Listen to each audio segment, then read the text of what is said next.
순례자의 길. 5번째 사랑의 순례자.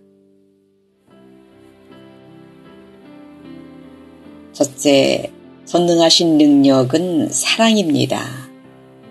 하나님은 절대적 본성 중에 하나가 전능성입니다. 그러나 그 능력은 기계적이거나 비인격적인 능력, 초자연적인 기적 등으로 이해한다면 본질을 오해한 것입니다. 그것은 본질적으로 사랑의 능력입니다. 상한 마음 치유 능력, 회복의 능력, 위로와 격려의 능력, 소망을 주는 능력입니다. 하나님은 신학적으로 전능하신 분 정도가 아니라 가슴에 따뜻한 사랑이 흘러넘치는 능력의 주님이십니다. 우리를 다정한 가슴에 품어주시며 힘주시는 사랑의 하나님이십니다. 주요 종교의 특징을 비교해봅니다. 석가는 수신, 자기 성찰에 치중했습니다.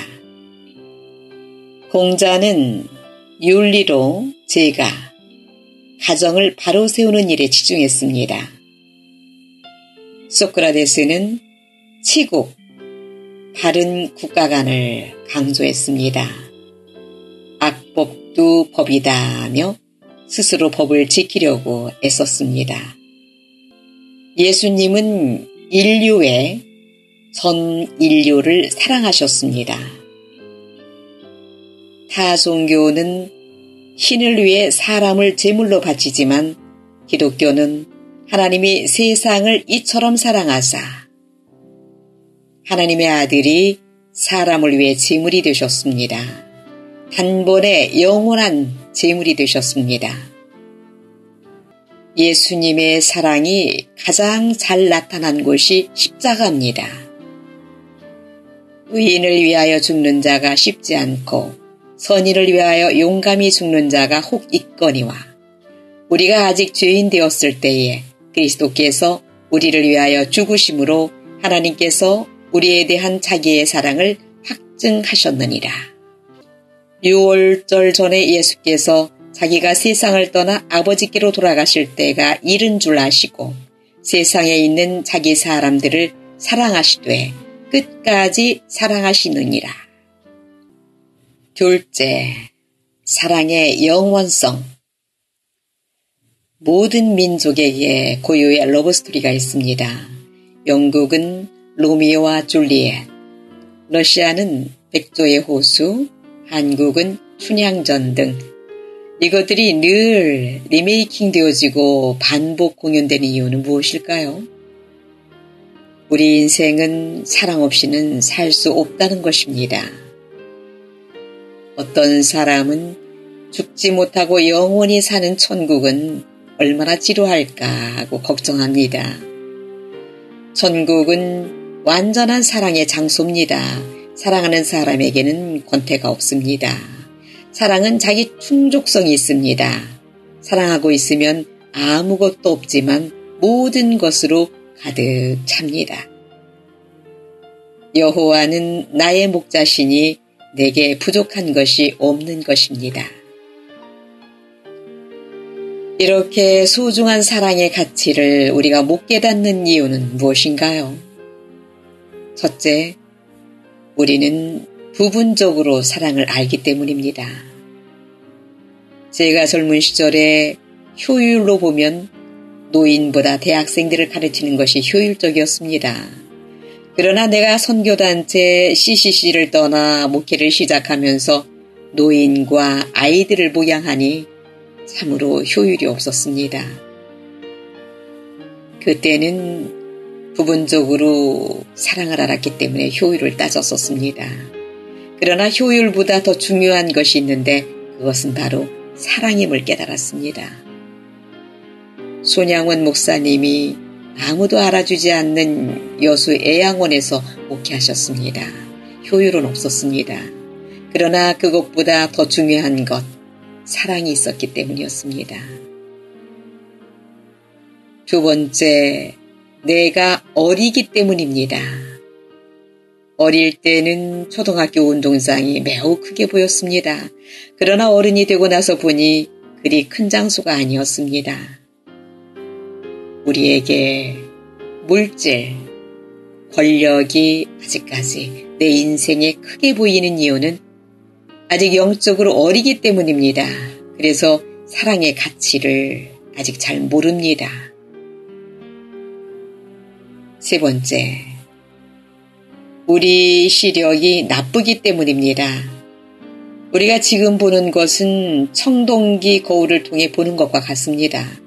이 세상의 실제를 뿌옇게 바라봅니다. 그러나 나중에 시력을 회복하면 사랑의 중요성에 대해서 확실하게 보고 깨닫게 될 것입니다. 그분이 우리에게 주신 것이 사랑, 그분이 요구하시는 것이 사랑입니다. 네가 나를 사랑하면 내 양을 먹이라고 말씀하십니다. 우리가 죽으면 빈손으로 간다고 하지만 천국까지 가지고 갈 수 있는 것 세 가지가 있습니다. 첫째, 나 자신. 둘째는 내가 전도했던 영혼. 셋째, 이 세상에서 주님을 사랑했던 추억들입니다. 사랑은 언제까지나 떨어지지 않는다고 했으므로 천국까지 가지고 갑니다. 그래서 사랑은 영원한 것임을, 결코 없어지지 않을 정도로 소중한 것임을 잊지 말아야 합니다. 우리가 다른 것 다 놓쳐도 이 세상에서 사랑할 기회를 놓치면 안 될 것입니다. 셋째, 사랑으로 기르시는 하나님. 생명은 사랑 없이 잉태되지 않습니다. 모든 생명은 사랑을 통해서 생겨나고 또한 계속 유지됩니다. 그 첫째, 사랑으로 태어남. 부부가 사랑할 때 비로소 생명이 잉태되어집니다. 사랑이 없는 곳에 생명의 잉태도 없습니다. 사랑으로 임신할 때도 기쁘고 출산할 때도 기쁘고 주위 사람들도 모두 기뻐하는 역사가 있습니다. 이렇게 사랑은 귀하고 거룩하며 사람들에게 생명과 기쁨을 줍니다. 둘째, 사랑으로 살아납니다. 아기는 4살 때까지는 부모의 사랑을 폭포수처럼 듬뿍 받습니다. 그래야 좋은 인격과 성품이 형성되고 정서적으로도 건강해집니다. 맞벌이 부부들은 조심해야 합니다.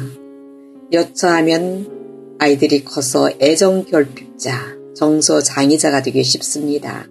사춘기에 벌써 자기를 사랑해줄 사람을 아무나 찾습니다. 유아기에 사랑을 못 받으면 그렇게 되기 쉽습니다. 셋째, 사춘기에는 조금 떨어진 사랑이 필요합니다. 요즘은 옛날보다 사춘기가 빨리 찾아옵니다. 초등학교 5, 6학년 때부터 시작됩니다. 자녀들이 부모와 추억 있는 사춘기를 보내도록 세심한 기도와 관심이 필요합니다. 한국의 심각한 청소년 문제는 사랑결핍의 문제입니다. 과거에 너무 경제성장, 경제사회, 입시 위주로 나가다가 교육의 본질을 놓치고 말았습니다.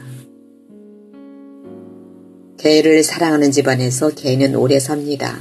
개를 사랑하지 않는 집안의 개는 병들어서 일찍 죽습니다. 화초를 돌볼 때에도 아이 돌보듯 조심해서 사랑으로 키워야 살아납니다. 사랑이 없으면 풀 한 포기조차 살아남지 못하고 곧 죽습니다. 사랑이 없으면 물을 주면 썩어서 죽고 물을 안 주면 말라서 죽습니다. 모든 생명은 사랑을 통해서 잉태되고 사랑을 통해서 계속 유지되어집니다. 지금 내가 살아있다는 것은 누군가, 즉 주님이 지금 나를 사랑하고 있다는 것이고 옛날부터 점점 악해지는 세상, 벌써 망해야 마땅하지만 지금도 돌아가는 것은 누군가, 즉 주님이 지금도 사랑하시며 붙들고 계시기 때문입니다. 사랑이 없으면 말라서 죽든지 아니면 썩어서 죽든지 조만간 죽고 맙니다. 이 봄에 세상의 생명의 기운이 충만한 것은 하나님이 만물을 사랑하고 계신다는 증거입니다. 들의 새를 먹이시고 들의 백합화를 입히시는 분은 사랑의 하나님이십니다. 저절로 되는 것이 결코 아닙니다. 하물며 우리일까 보냐? 성도는 하나님이 사랑해 주심으로 결코 망하는 존재가 아닙니다. 넷째, 하나님과 인간은 사랑의 관계입니다.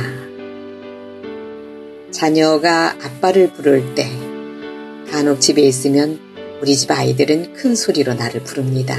아빠, 아빠. 우리 집 아이들은 직접 오지 않고 아빠를 오라 가라 합니다. 그냥 못 들은 척하고 앉아있으면 아이들은 악착같이 부릅니다. 마지 못해서 아이들에게 가면 아빠, 이게 왜 잘 안 되죠? 이거 가위로 오려주세요. 아빠, 저기 위에 있는 거 보이죠? 저것 좀 꺼내주세요. 아이들이 나를 부르는 것은 자신이 혼자 못하는 것을 해달라고 부탁할 때입니다. 아내가 나를 부를 때 아내가 나를 부르게 나가보니 여보, 여기 부침개 해놨어요. 계속 책상에 앉아있으면 허리 아프잖아요. 이 부침개 드시고 공부하세요. 아이들은 일 시키려고 나를 부르지만 아내는 풍성함을 나누기 위해 나를 부릅니다. 하나님이 나를 부르실 때 하나님이 우리를 부르시는 이유는 아내가 부를 때와 흡사하다고 생각합니다. 우리에게 일을 더 많이 시키려고 부르시는 것이 아니라 도리어 인생의 수고와 무거운 짐을 덜어주시고 우리가 먼저 하나님과 풍성한 교제 관계를 갖기 원하신다. 그래서 부르십니다. 인간은 일을 위해 기계를 발명합니다. 사람들은 스스로를 일하는 존재로 규정하는 경향이 있습니다. 우리는 특정한 일을 하기 위해 세상에 부름받았고 보내졌다고 생각합니다. 그래서 인간이 발명하는 것들은 대개 일을 빨리 처리하는 기계들입니다. 그러나 하나님은 일을 위해 인간을 지으신 것이 아닙니다. 일도 필요합니다. 그러나 일에 앞서 하나님은 사랑의 존재이시기에 하나님은 피조물과 1차적으로 사랑을 나누기 원하십니다. 성경은 이렇게 말하지 않습니다. 하나님이 할 일이 많은 줄 아시고 남자와 여자를 지으시니라. 우리는 소명을 생각할 때 일 중심으로 생각하는 경향이 있습니다. 내가 어떤 일에 종사하느냐가 소명의 핵심이라고 생각합니다. 하지만 하나님의 소명은 먼저 그분의 은총과 축복을 교제하는 것입니다. 나의 소명의 의미를 다시 되새겨봅시다. 사랑의 4단계. 글레르보의 버나드는 교회사의 중요한 지도자 중에 한 분이요 경건한 자로 칭송되었습니다. 그의 저작들은 루터와 칼빈에게도 지대한 영향을 주었습니다.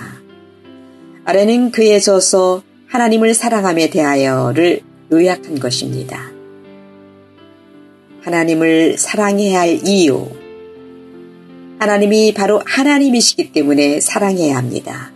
왜 하나님이 사랑을 받으셔야 하는가요? 우리가 너무나 무가치한 존재들임에도 불구하고 우리를 위해 자신을 주셨기 때문입니다. 그가 먼저 나를 사랑하기 시작한 것입니다. 자기 아들 독생자를 성큼 내어주시고 자기 목숨까지 우리를 위해 내어놓으셨습니다. 그렇다면 우리가 주님을 사랑하는데 무엇을 내놓지 못할까요? 사랑의 제1단계. 자기를 위해서 자기를 사랑하는 것.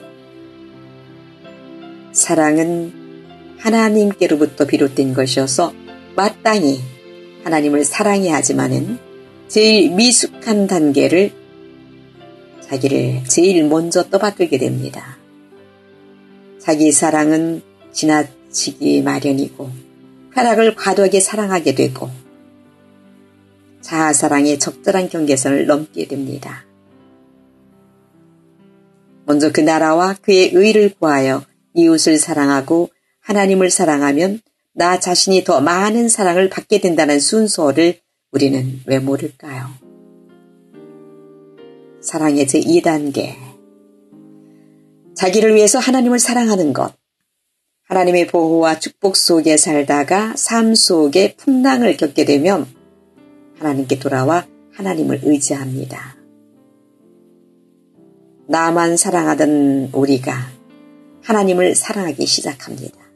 비록 우리 자신을 위한 것으로 시작하지만 하나님을 사랑하고 의지하는 단계가 다행히 시작된 것입니다.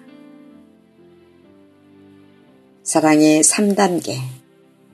하나님을 위해서 하나님을 사랑하는 것. 재난에서 구해주심과 어느 때는 심한 시련과 아픔 속에서 건져주신 경험 등을 반복하면서 하나님을 사랑하는 단계로 점점 나아갑니다. 기도로 주께 나아가며 깊은 묵상과 주님과의 사귐 속에 은혜를 맛보며 하나님의 달콤하심을 쌓다 보면 하나님을 순수하게 사랑하는 싹이 틉니다. 우리의 필요 때문에 하나님을 사랑하지 않습니다. 왜냐하면 하나님이 얼마나 좋으신 분인지를 직접 맛보고 알았기 때문입니다. 이때부터 이웃 사랑하기와 모든 계명 지키기가 쉬워집니다.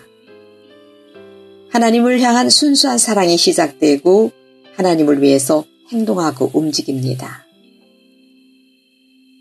사랑의 4단계. 하나님을 위해서 자기를 사랑하는 것. 2단계는 소수의 사람들이 받는 은혜입니다. 하나님과 한 마음이 되고 하나님의 뜻과 하나가 됩니다. 하나님의 뜻이 하늘에서 이루어진 것과 같이 땅에서도 이루어지게 하소서가 내 기도가 됩니다.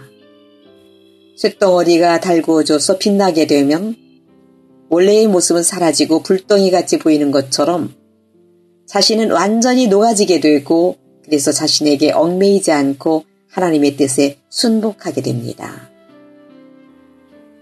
사랑스러운 언어로 대처합시다. 언어는 사용하는 틀에 제한을 받습니다. 고운 틀에 넣어 전달하면 그 사람을 얻지만 사랑을 뺀 차디찬 언어는 모든 것을 어둠 속에 가둡니다. 남편에게 그 작자 뭐 잘났다고 하는 대신 습관적이라도 제 사랑하는 남편입니다. 해보십시오. 감정이 확 달라집니다. 아내를 향해 그 잔소리쟁이 보다는 말을 바꿔 네, 사랑하는 아내입니다. 로 말하는 습관을 들이십시다. 자녀에게 너 언제나 처리될래? 대신에 너는 우리 집 보배로다 로 바꿔보세요. 노부모에 대해서 늙으니까 주책만 하지 마시고 늙을수록 왜 그리 멋있어지세요? 일본 놈들이란 말을 쓰지 마십시오. 반드시 일본 사람들이라는 말을 습관화시키십시오. 왜냐하면 자신의 인격은 자기가 만들어가는 법이기 때문입니다. 연예인에게도 그 아무개는 연기가 형편없어. 이렇게 막말 쓰지 말고 꼭 존경어를 쓰도록 언어를 순화시키십시오. 그리스도인들은 수하의 사람에게도 존경어를 쓰십시오. 거친 언어는 누구보다도 자신의 인격에 상처를 주기 때문입니다. 가족이 가장 가까운 내 이웃입니다. 나폴레옹이 프랑스에서 가장 필요한 것이 무엇이냐는 질문에 잠시 망설이다가 분명한 어조로 그것은 어머니들이라고 말했답니다. 미국에서 한국에서 세상에서 가장 필요한 것 한 가지를 꼽는다면 역시 어머니들일 것입니다. 그리스도에게 존귀하게 여김을 받는 가정이 필요하기 때문입니다. 히스기야가 병들어 죽게 되었다가 회생된 후 바벨론 신하들이 방문하고 돌아간 후에 이사야 선지자는 물었습니다. 저희가 왕궁에서 무엇을 보고 갔습니까? 손님들이 이웃들이 우리 가정에서 무엇을 보고 가면 좋겠는가요? 가정다운 가정일 때 하늘로부터 사다리가 그 가정에 내리워지고 천사들이 내려와 하늘의 축복을 전하고 세상의 고통들을 가지고 하늘로 올라갑니다. 가정에는 슬쩍 지나가는 사랑은 없습니다. 부모의 포근한 사랑이 깔려 있는 곳입니다. 가정에는 위대한 힘이 둘 있습니다. 어머니와 아버지입니다. 이 힘이 더 강하려면 하나님과 더 밀접되어야만 합니다. 부모의 사랑, 가족의 사랑을 마귀에게 탈취당하면 안 됩니다.